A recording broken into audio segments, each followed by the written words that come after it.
back on some of the important aspects of the game. Last time we talked about the difference, and this is, I think, real important, because I know a lot of you want to improve your game, and that's why we're here in this class. We talked about the difference between practicing and playing.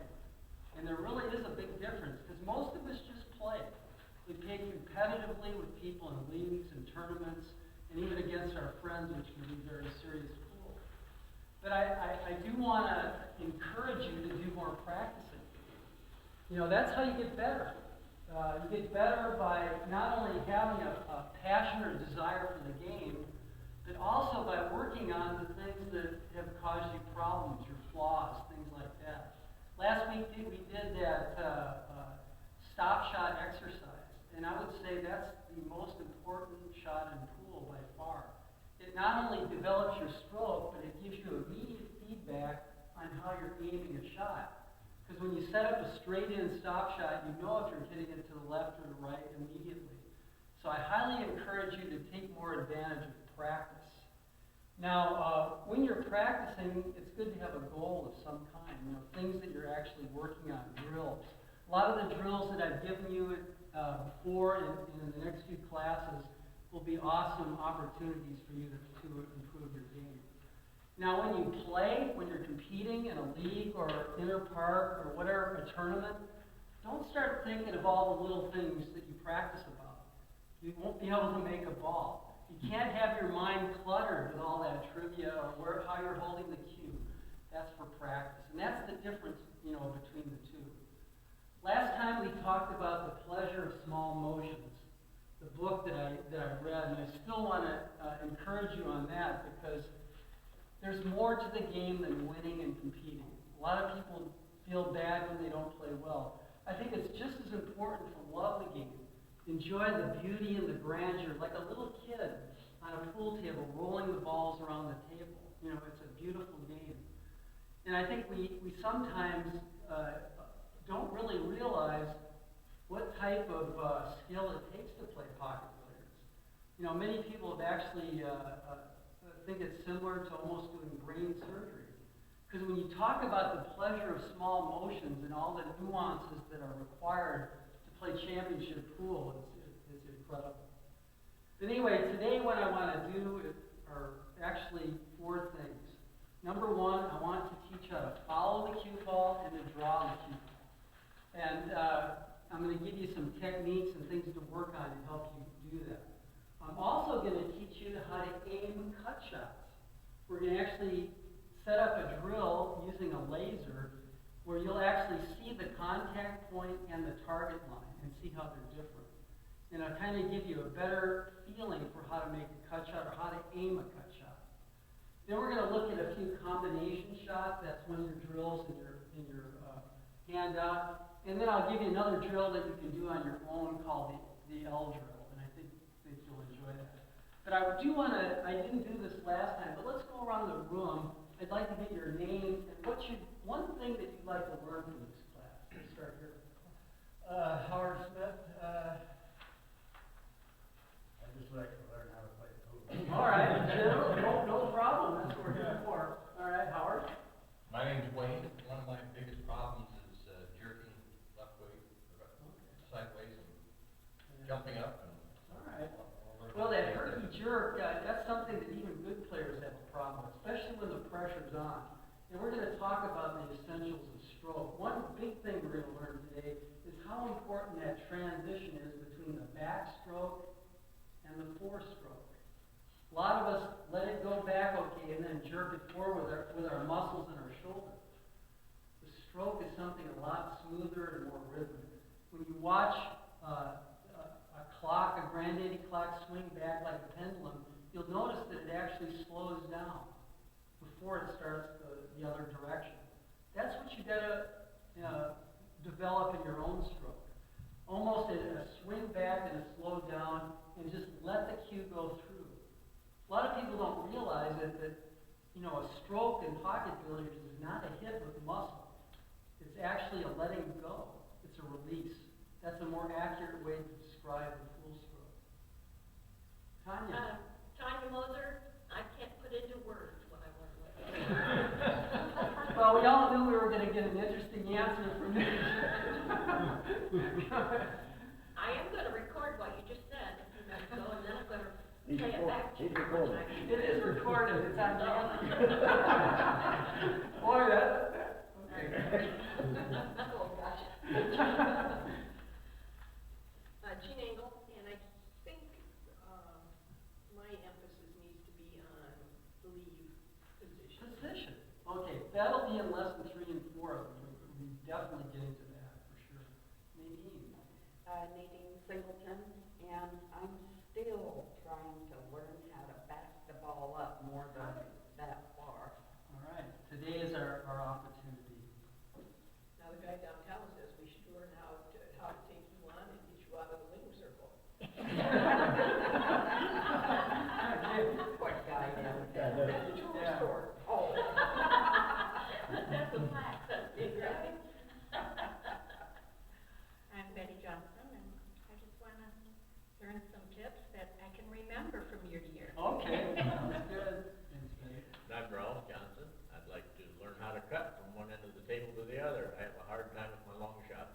Okay, excellent. Hey, I'm Doug, and I just want to be more consistent instead of just making one ball at a time or two balls. Yeah, it'd be nice to get into that groove where you think 3 or 4 or 5. You know, consistency comes from a good stroke. You know, because once you develop that and you have proper alignment and aim, then you're going to start enjoying pool more because you'll be making more balls, for sure. My name's Libby, and I want to learn how to control the cue ball. Like you said, I want to learn how to position. We'll talk a little bit about the tangent line. That's the way that, you know, when you're cutting a ball that we help to, you know, control the cue ball. Beverly Dilworth, and just getting the stroke right, and sometimes I throw my arm, Yeah. and some learning the backup shot, and the long rail shots I miss a lot. Yeah. You know, once we get properly aligned and we have everything in sync, when we actually follow through, there is no steering of the cue or grabbing onto it. It's got to be a nice, smooth release. You don't think about I'm going to hold a certain line. In fact, that's the last thing you want to do in a good stroke is steer the cue. My name's Gray, and that's what I want to learn is the alignment. Alignment. Somehow or another, I'm steering a stick, Okay. I think, All right. what term you use. And that's a very common flaw that a lot of people have. And that's our attempt at the last minute to make corrections to our alignment that's not proper. But let's talk about the stroke. You know, it's really kind of an interesting thing, but it all begins with the grip. This is a gentle instrument to be treated with TLC. So we cradle the cue in our fingers. In other words, when I hold the cue and I walk around the table, I'm hardly holding it very gently at the balance point. But the only 2 fingers that are really holding it are the thumb and the first 2 fingers. The rest are just kind of along for the ride. Now, why is that important? Well, watch my hand if I grip the cue rigidly like this. When I take it back, the cue comes in the air, doesn't it? If I grip too hard.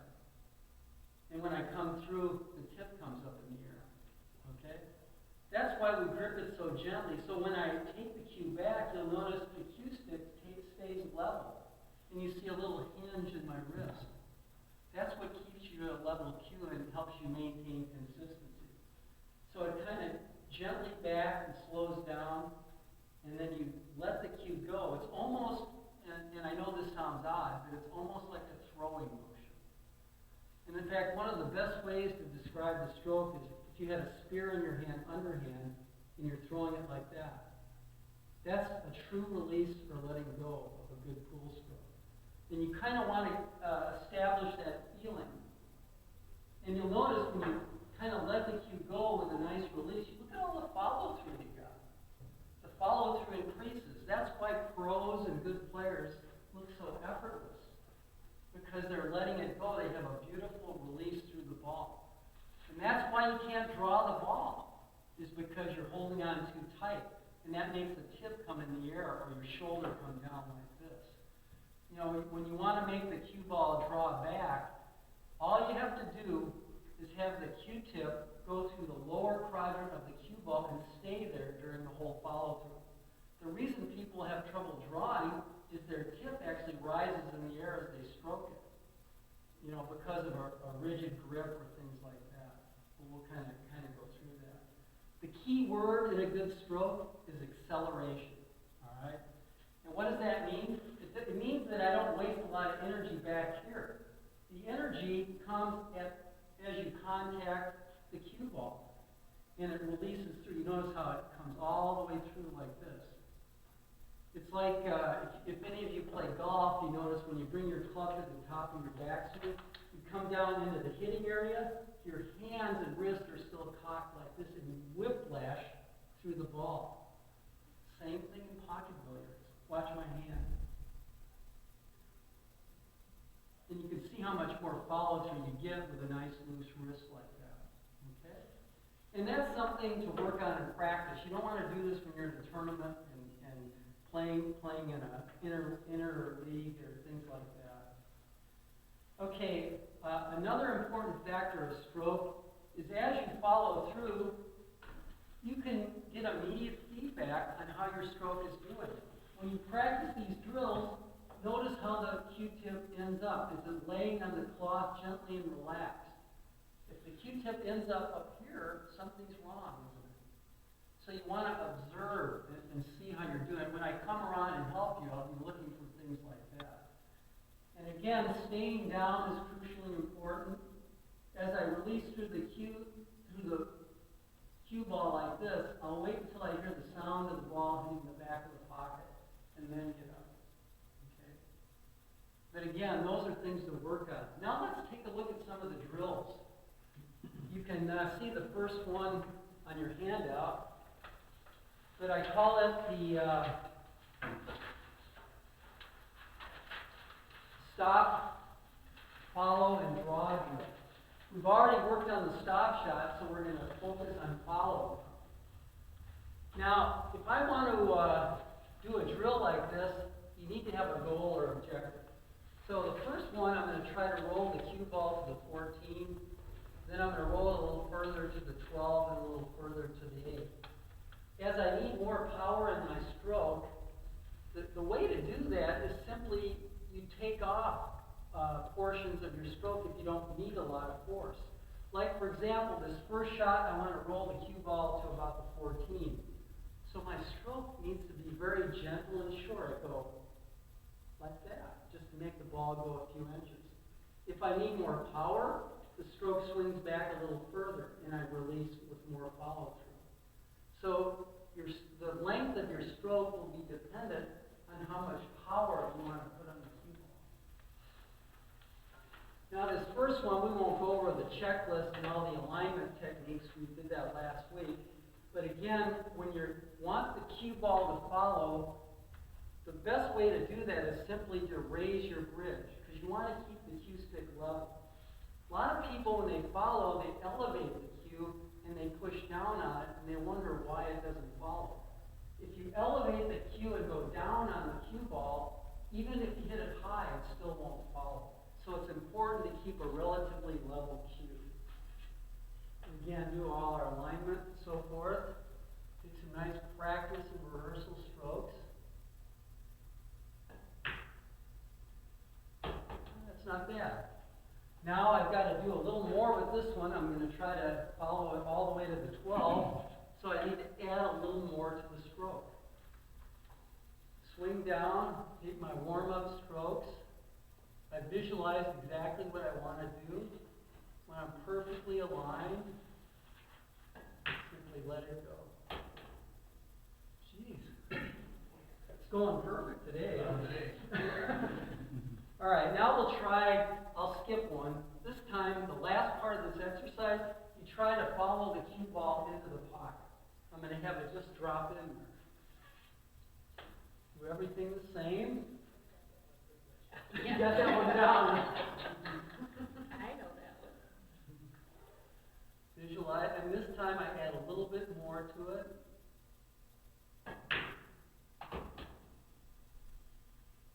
And you notice I'm staying down until I hear the sound of the ball in the pocket, then I come up. And you notice my cue stick stayed on the table, it didn't come in the air. Those are important things to look for. Now draw. I always like to say draw is the sexiest shot in pocket billiards because everybody wants to do it, right? All right. Same principles apply, except when you draw, it's impossible to have a perfectly level cue because of the rail. It has to be somewhat elevated, and that's okay. But the key component of draw is that you have to release. In fact, I'll put the cue out here so you can see. The key component is to have it release through the lower quadrant of the cue ball, but not only through there, but stay there all the way through the follow-through. If you do that with a nice stroke, there's no way in the world that that ball won't come back. Okay? The reason why we can't draw is our muscles become too rigid in our shoulders and we try to force it or muscle it. That's the last thing you want to do. You want to release it through the lower quadrant of the ball with a nice follow-through. So we'll try that first. Now watch the tip of my cue and see how it ends up. I'll move it out of the way at the last second. Then I'll draw it back to the 15. Nice short stroke. Okay, I got too short that time. That's all right. Let's try to do a little more stroke here. I'll try to bring it back to the 7 ball this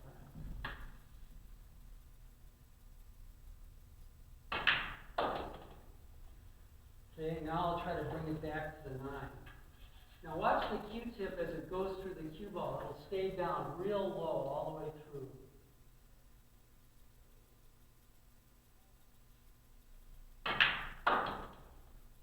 Even hit my cue that time. But you see, I'm not applying a lot of effort, am I? Does it look like I'm overhitting it at all? That's the key. You don't want to try to muscle it. You just want to let the cue stick do the work. This time, we'll try to bring it all the way to the pocket. And when I come around later, we'll help you, perfect this. I'm visualizing the shot. I swing down. I'm seeing the cue ball do exactly what I want to do. Take my warm-up strokes.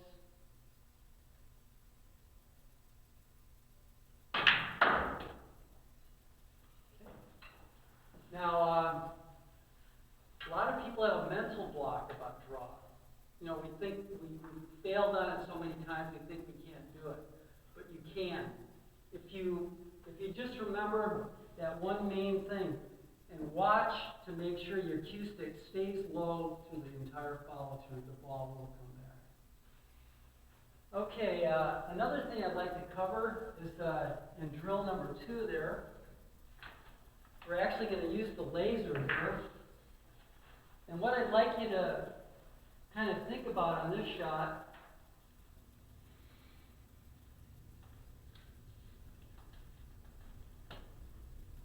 is I'm going to put the laser, you can see a little red line right down the middle of the 10 ball.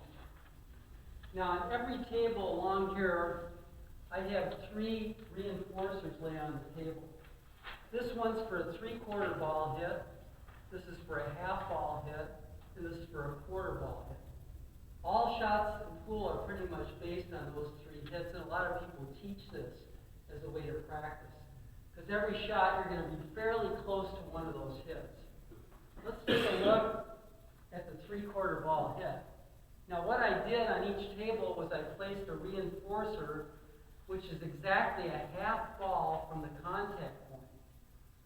Now that reinforcer is considered what we call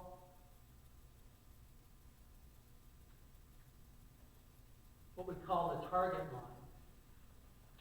In other words, when I set up my body and my alignment to the target, it should be right on the very center of this ghost ball, which is 1 1/8 inches from the contact point. And you'll notice the laser is right on the contact point. But they aren't the same. You don't aim at the contact point. You actually aim at the aiming line, which is exactly a half ball away from the contact point. So when I set up my alignment and get ready to shoot, my right toe, my right arm, my right shoulder, my cue are all aligned with that reinforcer. Now in a real game, you simply have to visualize that aiming line. because in a lot of cases it's out in space. So I'm getting everything lined up, I'm gonna swing down, and I'm gonna aim dead straight at that reinforcer. And you'll notice that the cue ball will contact the point where the laser is pointed at. Stay down, the cue stay down, wait till it hits the back of the pocket. All right, the next shot is called a half ball hit. Now this one, you'll notice that the contact point and the aiming line are even more different now. There's a bigger difference between the two. So in this particular shot, you don't aim at the contact point. You always aim at exactly a half ball from the contact point. So I'll do all my alignment and setup at that reinforcer, which is the dead center of the ghost ball. Swing down, take my warm-up strokes, and if I aim at that reinforcer, which is a half ball from the contact point, it'll take me right into the center of the pocket every time.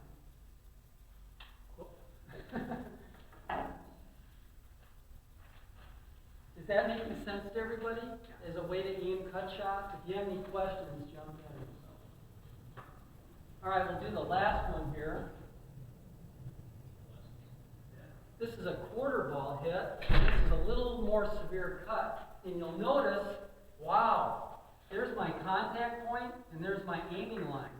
They're way different now, aren't they? There's a significant difference. Now, see, I don't see that. Oh, come on over. Yeah. Come behind where I'm looking. See, that's my aiming point. This is actually where the cue ball contacts the object. Oh, is that? Okay. Well, when you practice these, I'll come around and help you with this shot, okay?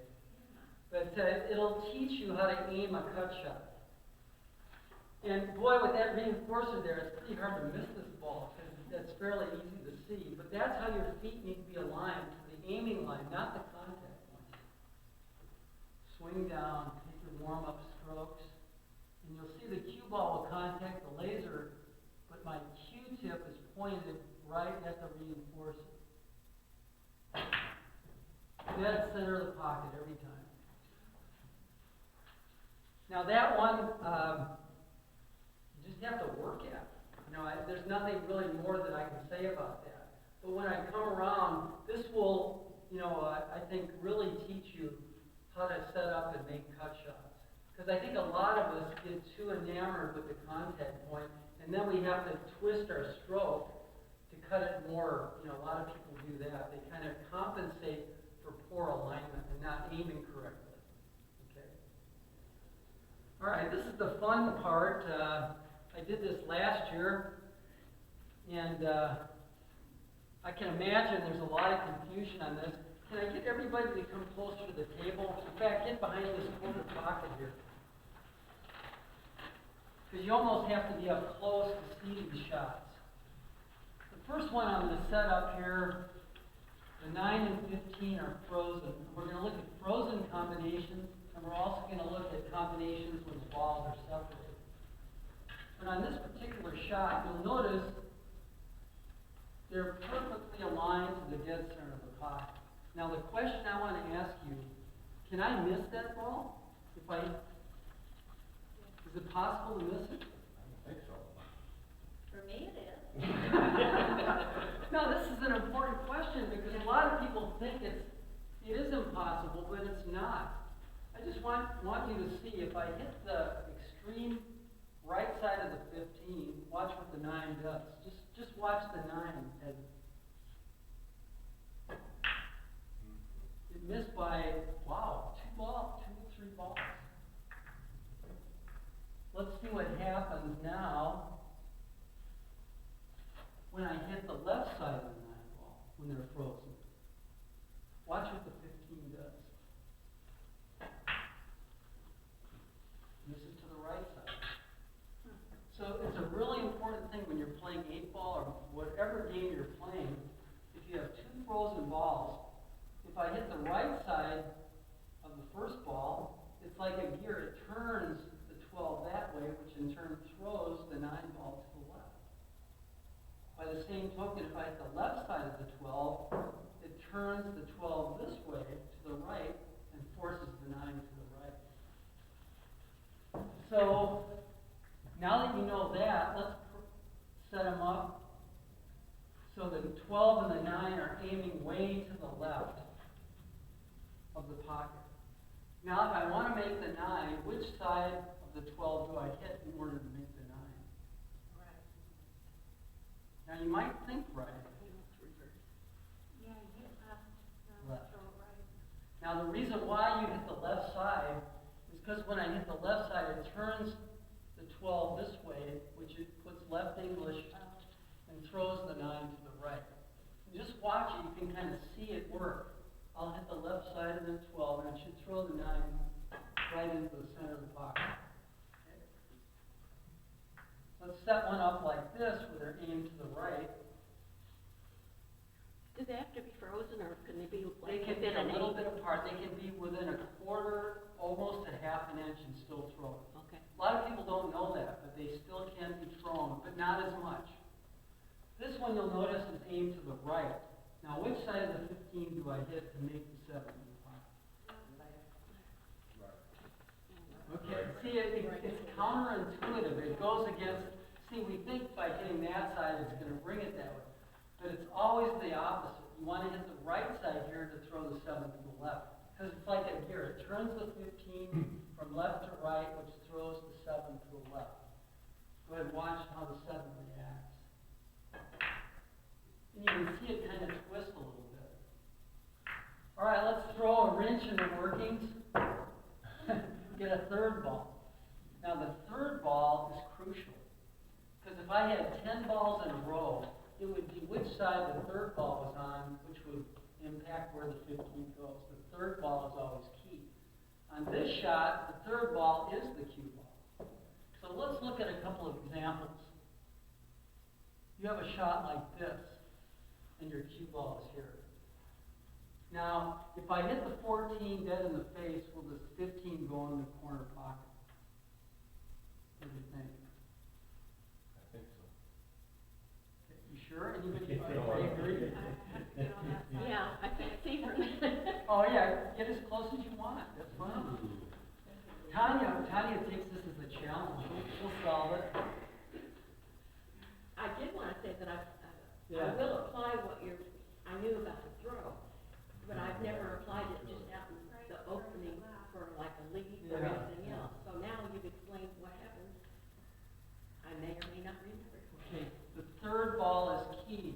So if the 14 hits the right side of the 12, it'll actually throw the 15 to the left. So this shot cannot be made. Watch where the 15 goes. Way over to the left like that. Yeah.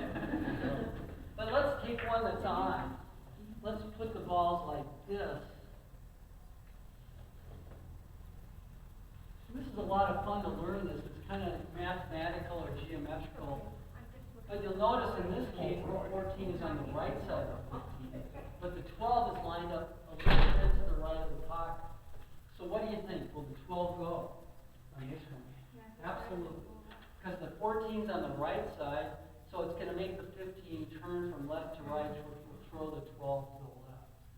And you want to hit these a little bit softer to make it throw a little bit more. Okay?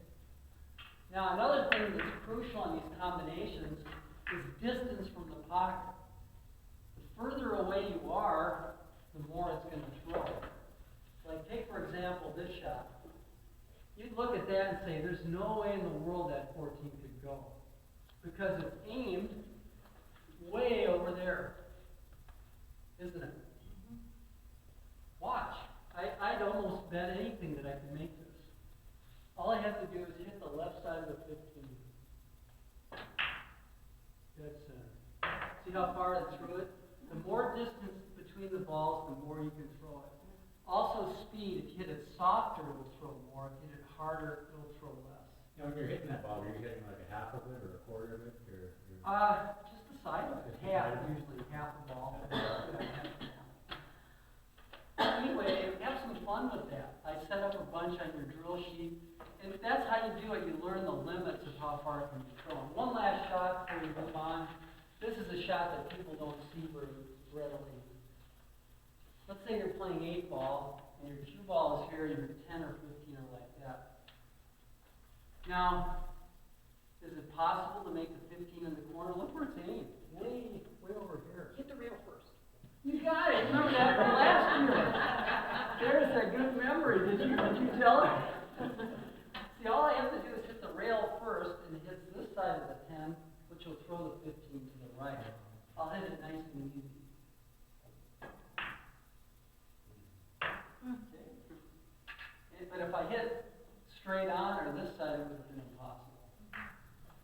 Okay, the last thing I have for today is the L drill.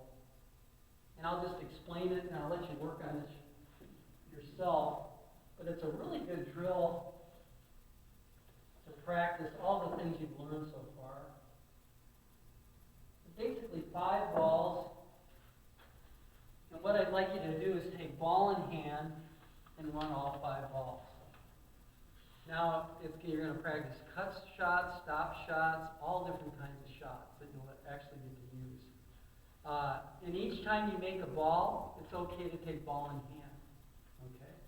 I won't go through it right now, but once that becomes easy, once you can make all 5 balls, take ball in hand each time, and put it back on the center spot, you basically got the stop shot, draw, and 2 different kinds of cut shots down. That would be good practice.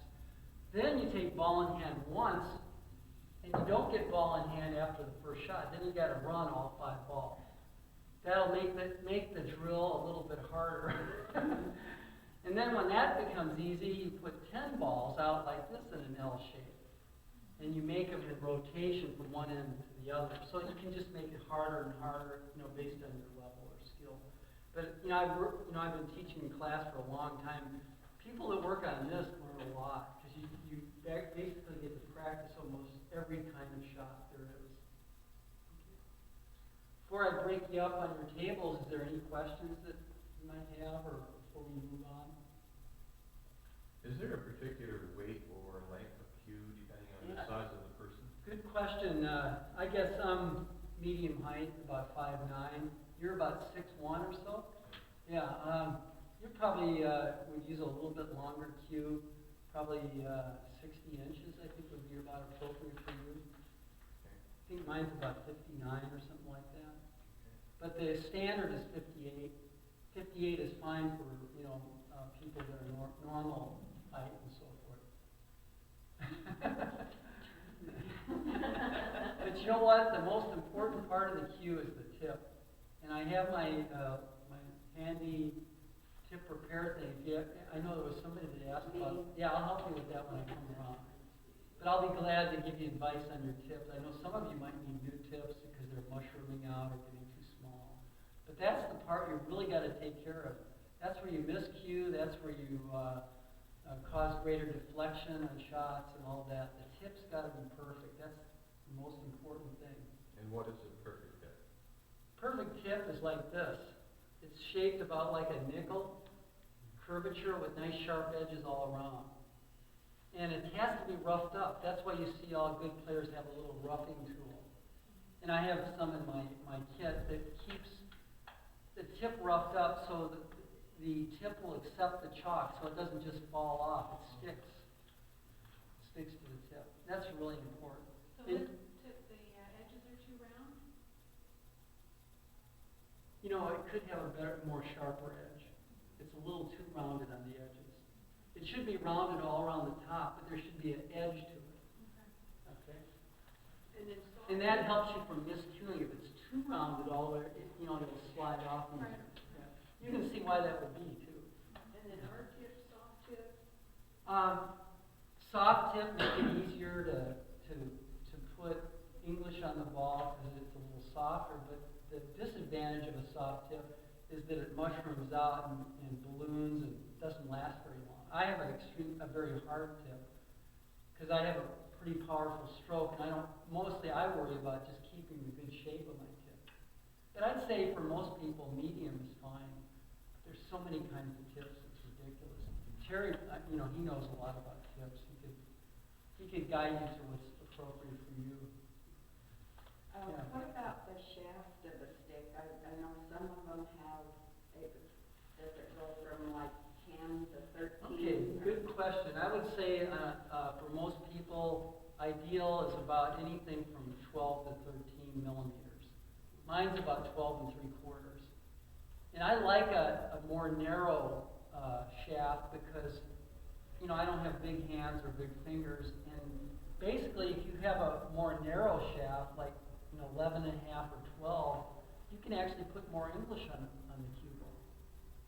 If your shaft is thicker, it seems to enhance the deflection, where the cue ball will kind of go offline a little bit worse. Well, I know some of the Yeah. Canadians have such narrow ones, Yeah. which was, Yeah, those are Snicker. Yeah, well, I see a lot of Yeah, snooker those- cues around, and they seem to do fine at the 11, pool. sometimes 10, I mean, like the side of a pencil. You know, I can't really explain to you how that works, because I've never used a cue like that, so I don't, I couldn't even tell you how it, but, their sport of snooker requires the greatest accuracy of any pool billiard game. So, they're doing something right. Yeah. In fact, I've been enamored with watching snooker. I love to watch it on TV and YouTube, a lot of that stuff. But when you get to your table, I'd like you to practice your follow and draw. And then when you do, after you do that, try some of these cut shots. It's all set up. Remember the difference between the target line and the contact point. I'll bring my laser around if you want to use that. Okay? So why don't you go have at it? Wayne, you gonna go here? Yeah, sure. Yeah, you guys can go here, that's fine. Okay. Me too.